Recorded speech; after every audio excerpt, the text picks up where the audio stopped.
غازی خان کا جہاں لیاقت علی دورانی کی رپورٹ کے مطابق ٹریفک قوانین آگاہی مہم جاری۔ ڈی پی او ڈیرہ غازی خان محمد علی وسیم کا پرائیویٹ گاڑیوں پر کالے شیشے اور سبز نمبر پلیٹ کی روک تھام کے لیے شہر بھر کا وزٹ اور پل ڈاٹ سمیت شہر بھر میں ٹریفک رواں رکھنے کے حوالے سے بریفنگ۔ تفصیلات کے مطابق ڈی پی او محمد علی وسیم نے ڈی ایس پی ٹریفک بخت نصر کے ہمراہ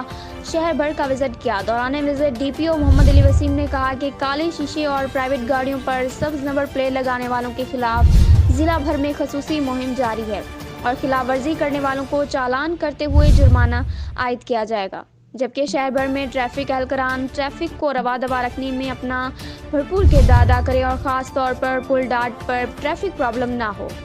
ڈی پی او محمد علی وسیم کا کہنا تھا کہ اس خصوصی مہم میں ڈیرہ غازی خان کی عوام پولیس کا ساتھ دیں اور عوام الناس سے اپیل کی جاتی ہے کہ مہذب شہری ہونے کے ناطے تمام ڈرائیوران پر یہ ذمہ داری عائد ہوتی ہے کہ وہ ٹریفک قوانین کی مکمل پاسداری کریں۔ مزید اپڈیٹ کے لیے دیکھتے رہیے غازی نیوز HD۔